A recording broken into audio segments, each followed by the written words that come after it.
Rookie here. It's the Pat and JT podcast. Pat and JT podcast. Well, thanks there. And she slides in the last second.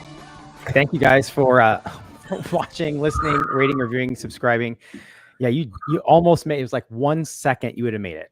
I had to run upstairs real quick because I left my glasses up there.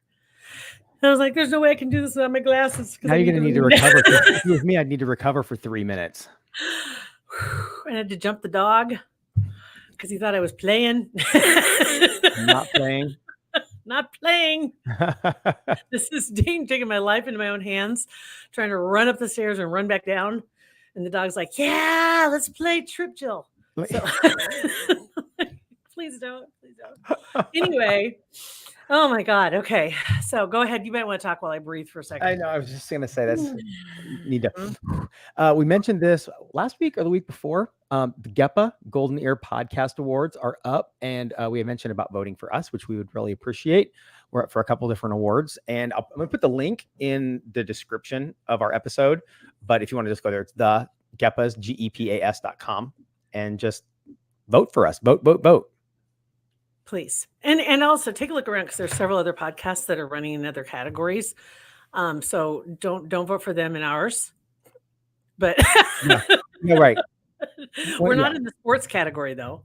So you're not. There's a whole sports category. There's community, there's special interests, there's all kinds of categories. And a lot of local podcasters are up for awards. So we would love to see you guys vote because the show itself is going to be on the 30th of September at Hurrdat Sports Bar. And it could be a cool way for you to find other podcasts locally, Seriously. Yeah. There are quite a few that are in there that popped up and I was like, oh my God, never heard. There's a couple like from outstate, like one is in Hastings. There was another one that came from Lincoln that I'd never heard of before. And it has had a ton of people voting also. And they've all got their crew, they got their tribe, they got their people and sent out the notice to please go vote. So we want to make sure that we get our votes in too. Yep. So click the link below. It'll take you right there. Okay. So let's see here. What is going on? What did I say? We had two things. That was one of them for sure. Astronauts. There we go. The astronauts. So the astronauts are still in space. So, right. Isn't this crazy? Mm-hmm. So breaking news came out that NASA has announced the Boeing Starliner astronauts will be returning to Earth via SpaceX.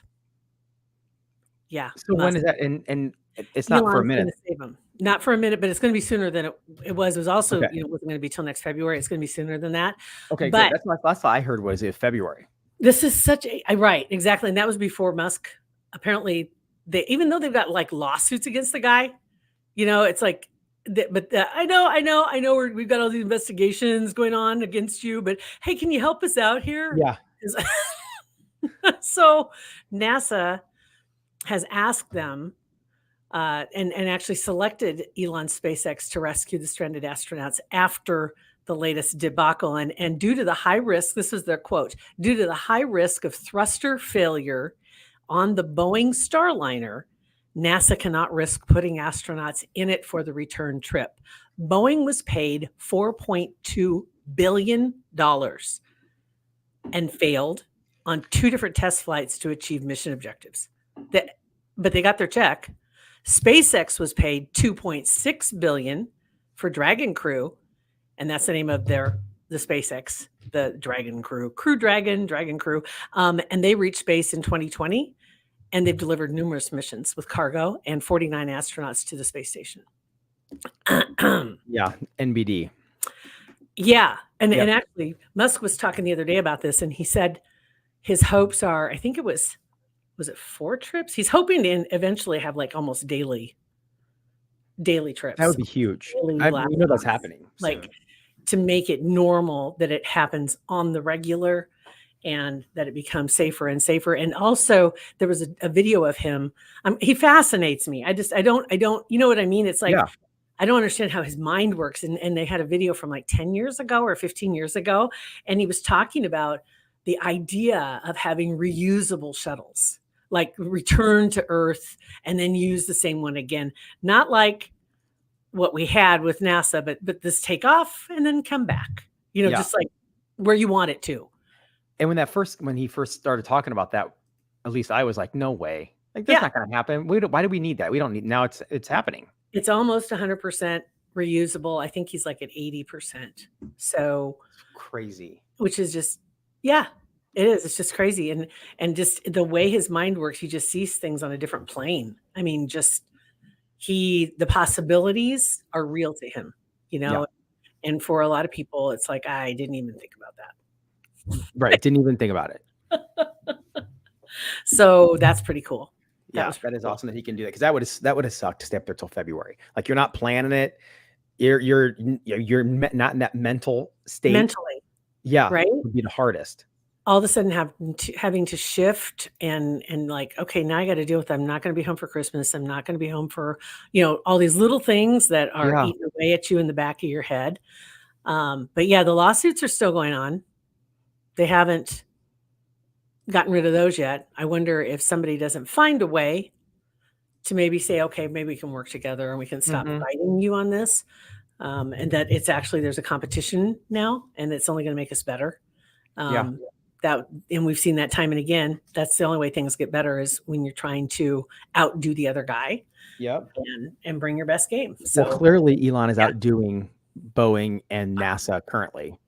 Boeing's in such a bad shape right now. Oh man, Boeing has had a rough 24. It hasn't. Just been awful. But anyway, I'm trying to think if there's anything. I haven't been on I got myself a new little third-party app that tracks your subscriptions. Yeah. Because I'm feeling like, am I subscribed to a whole bunch of crap that I really don't want? Because I have these trials for certain things and you forget about them. I try to set reminders so that I go in and cancel them. And then all of a sudden I'm getting these $3, $4, $5 ticks, right? It adds up. It does. So I did. And so I did find a couple that were hidden in there, but for the most part, not too bad. But the Netflix is probably going to come back around. I haven't watched it for months, probably almost all of this year. And I know there's a lot of good stuff on there. I did hit up, was it AMC? I think it is. AMC app? I think, no, the stream. They okay. have a subscription. I think it is AMC or one of them like that. I can't remember which one it was. But anyway, it was on Prime because I was watching something else and they had show. I don't know why I like to watch these shows because there's nothing but anxiety, but it was and I can't remember the name of it now, but a plane crashed into the ocean and then they were stuck in an airlock. Oh God. Yeah. Why would you torture yourself with like that? No, thank you. And then trying to get out before it slides off the side of the, down into the gulch. So I dreamt about that. And I wish I'd been thinking, another thing that I wish I'd had too is, I told you about this before. I have a picture sitting right in front of me and I don't know if I can get this loaded or if I should send it to you real quick, because maybe you can do it faster. There is a picture that I promised. I'm going to forward it to you and see if you can do anything with it. Okay. Email is where it's going to go. This is on the fly. Here we go. I just hit send. There's no subject line, but I've talked about it before. It's my silly cat. Benny, and she loves just sitting in front of the refrigerator and staring at herself. And I caught her finally, because usually when I walk in the room, she turns around and looks at me, but I don't know how long she's been sitting there, but I was doing something and I happened to catch it out of the corner of my eye I was like, oh my God, my back was to her. So she wasn't paying attention to me and I was in the kitchen. And so I held the phone up like over my shoulder. So I was like taking in selfie mode so I could get a picture of her because I knew if I turned around, she'd immediately look at me. And she just sits there and stares at her reflection. And it is so funny. She'll lay down and flirt with herself. I mean, like, she's like laying on her side, reaching out with her paws, and it's a beautiful black kitty. There you are, you pretty kitty. But anyway, I finally got a picture, and I thought, well, maybe I'm trying to get it. I'm trying to get it here. Okay, we'll see if we can. Okay, we'll try. We'll see if that works. I don't know. We'll try. And my internet is a little delayed too, so it's like everything that I'm doing is a little slower. A little slower. Yeah. Okay, here we go. Here it is. You can get it. I apologize if the screen's blurry because I didn't even try to clean off my lens. I was just ecstatic to get a freaking picture. There it is. That's just so funny. She's just right there. She just sits there and just stares at it. And how close is she to the fridge? Like 2 inches. Yeah. That's hilarious. She just sits in front of it just like, oh my God, look at you. Addie used to sit with her face less than an inch from the couch and just like this, and she'd sleep like right there. I don't understand how that was. Like you could feel your breath bouncing off the couch. Maybe that's what she liked. Maybe it was her kink. Didn't you ever have one of those friends that slept with their head under the covers? No. Like sleepovers. When I was a little kid, I remember sleepovers. There was 2 girls. I remember that they would like in their sleeping bag. They would cover their head up in their sleeping bag. So weird. No, I did not. I don't. I'm like, you run out of oxygen. I mean, there's go to or have many sleepovers. So, well, that's probably true. It's a girl thing, I think. Yeah, I think it's a girl sleepovers. But on my birthday, that was usually the only time that really happened. It's the only time your parents could handle a sleepover. That was a year. When Mom would lock herself in the back room with a bottle of wine. Heck yeah. Yeah, there was, I think every year for my birthday, it was always, you'd have the number of guests over for your age. So that stopped when I was 13. So yeah. It got to be crazy. It's just a bunch of 13-year-old girls. Oh my God. No, thank you. No, thank you. No. But anyway, yeah, there was always one in her sleeping bag, maybe 2, that would just curl up underneath and pull the blanket right over the top of them and pull their like you would constantly just it'd be like a terrarium in there with your breath. It's disgusting. Carbon dioxide. Seriously, yeah, it's so gross. So anyway, yeah, we didn't do much this week. I mean, with it being so hot, we didn't do much. We just did our normal stuff. But Bennett, I think I said this last week that Bennett went to Phoenix for his buddy's 21st birthday. Yeah, and didn't know what he didn't know when it came to the airport. When he got to Omaha, like trying to process everything, got through everything fine. In my brain, it was more of a struggle for him to do it than it really actually was. So I'm all worked up. And when he got to Phoenix, he was terrible turbulence. He said he's never flying again on the way down there. He reversed course on that because the ride home was a lot better. But he was supposed to leave yesterday morning, and I hadn't heard from him. Nothing. I'm thinking, oh great, he was contemplating staying an extra day. And I'm like, well, I'm kind of getting worried about this kid. What's going on? And about an hour later, I get a call, and I thought, oh, he's in trouble. Something's up. What's going on? And he was already home. It was late in the afternoon, and I thought for sure. And he didn't call me, didn't text, didn't anything, did it all by himself. And I'm like, wow, that's awesome. Nothing. I remember probably about the same age, and had an opportunity at the radio station to go because it was actually as the general manager at the radio station couldn't go on this trip that the morning show was going on, and they were going to Orlando to Disney World because they had Radio Row. That used to be a thing that they do to promote like once or twice a year, and they'd invite all these stations from all over the country. And I was not on the list of going, right? And the GM was going, and then last minute couldn't go, and I got to go, and I got the GM's room, which was poolside. Yeah, awesome. But it was like that morning, found out, and it was like we were doing it, like we were out live doing a show somewhere at a putt-putt golf course. I remember that. And next thing I knew, it was like, hey, Jill, if you want to go, you need to go home and get your stuff now. Meet us at the airport because we're gonna take off right after the show. And I'm like, oh! So I had my gosh. I tell you're like, what? Go get my stuff and then head down to the airport and I didn't have 2 seconds to call Mom and Dad. Right. So I had to arrange, my neighbor was going to take care of the dogs. It was like calling, and you couldn't call on the way. It was like you get home and you're making phone calls. Because it was like, I had a cell phone, but they charged by the minute. Thank you very much. So that wasn't like an easy thing to do. But I remember, getting everything in the hat. I got lucky; they can take care of it. And then I took off and drove to the airport. Well, I can't call mom. I didn't call mom and dad. I didn't care. I didn't even think about it.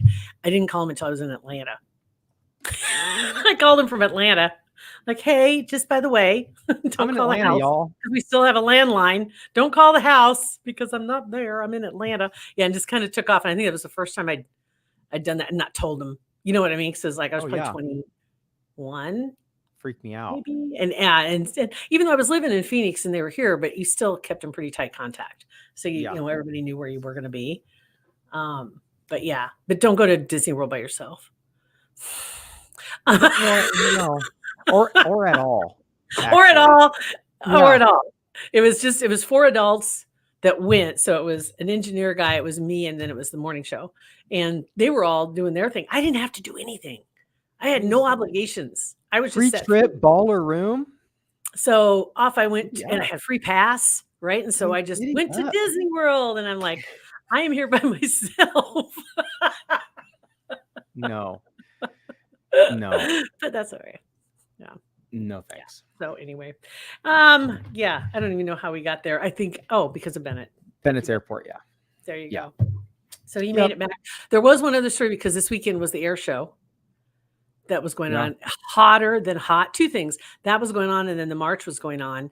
The what do they call that? The 50 mile? What is it? The one for march? veterans? Yeah, 50 march because they marched 50 miles. Yep, 50 miles. Anyway, good. Yeah, way to go. But good I saw hot. They say sometimes the best name for things is the simplest one. Don't get cute. So anyway, I saw a couple of friends that were doing that, and the heat blisters just from, and it wasn't like from rubbing, it was just from heat and exercise. One of them was Dr. Seaman, as a matter of fact. She was in it, and she had those blisters on her legs, not because anything was rubbing. Trust me, it was just they would create these water blisters on her leg because of the heat, and that they were exercising and walking in this heat 50 miles. But at the air show, they had 32,000 people show up for that. Isn't that? That's and no shade. I mean, nothing. No, and a hot tarmac or the dirt, one of the two. And I thought for sure I would see more. We're about as far from Bellevue as you can get, but I thought I'd see more funky planes flying over this weekend, which I really didn't. But ironically, just about 10 minutes ago, Beth sent me a message, and she's working from home today, and it doesn't say what kind of plane, with a little fighter jet just went right over the house, like buzzed heading out of town. She goes, you missed it. Dang it. I literally this weekend did say, why are all these planes flying over my house today? What is going on? The first air show in 4 years in Bellevue. Yeah. Since 2018. Yeah, 6 years. Yeah, 6 years. But 32,000 people, hot as Hades, and they showed up. So I thought the same thing. It's like, why are all these planes out here? What the hell is going on? Why are they so low? What is going on? And the conspiracy theories. Yeah. Sharpen your antennas. It's an air show. Never mind. I'll put my hat back. We'll get it out later. So in the clear.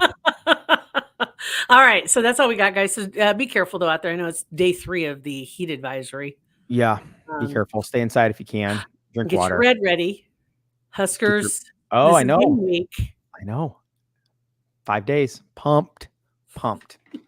Are you going to the game or from your couch? Oh, I'm pumped from the house. Okay. I'm pumped from home. Yeah. Let's be honest. Yeah. All right, you guys have a great one. Don't forget, vote for us in the GEPA's link below, and have a great rest of the day. We'll be back tomorrow. See ya. Have a good one. Pat and JT Podcast, a Hurrdat Media Production.